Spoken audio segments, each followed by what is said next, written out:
My fiance left me for the one that got away, but now he wants me back. So he went, but when he came back he was a bit withdrawn. He is usually really chatty, but he was dismissive when I asked him how it went. I let it go. However, the following weeks he was often on his phone. He picked random fights with me and didn't look me in the eyes when we had intimacy, didn't whisper loving words either. I'm really touchy, and in our 3 years together he had never once recoiled or refused my embrace, but he started doing it. I usually hug him like a koala when he comes back home from work, but he only let me do it twice. It was such a sudden change. I asked him what was wrong, but he just said he wasn't feeling too good nowadays. On a Saturday I went to visit his grandma, as we usually knit together, and I was gone the whole day. I feel really close to her because she adopted me easily and reminds me of my own, who died when I was in high school. When I came back I found him packing his stuff. My whole world fell apart. He was being so cowardly.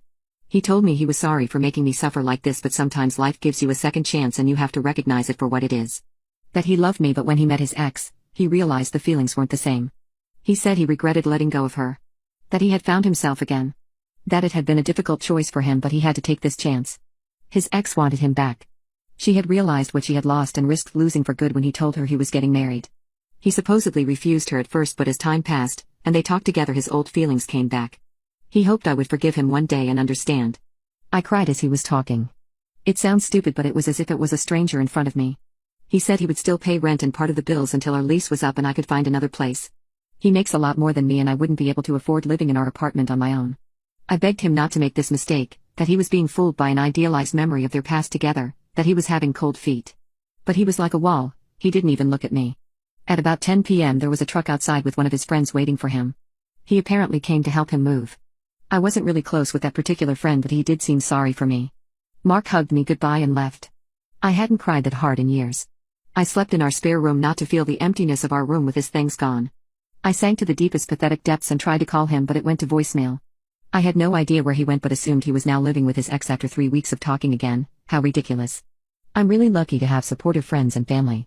My best friend even moved in for 5 days. My parents wanted me back home with them, but I wasn't ready to leave. Mark is a bit messy and I love everything clean, so it felt weird having everything perfectly neat. I missed his messiness. It was as if he was the one making our house a home. He used to joke about me wanting the house to look like it was on sale or in a catalog. Not waking up to make breakfast, not seeing him read lying on the sofa while I studied felt weird. Not buying his favorite snack or powder proteins when doing groceries felt weird. I felt really lost at first. It was like grieving. Usually when people break up, the relationship goes south, but to me it came out of nowhere. I still loved him. I was still planning the wedding and working on my side to build our future together. It was all gone in a day. I wish I had been smarter and refused to meet his one that got away. His family was dumbfounded. I still went to see his grandma and she told me he was a fool, that he would come back crawling to me. She was the first person who managed to make me laugh. Maybe she'll be right.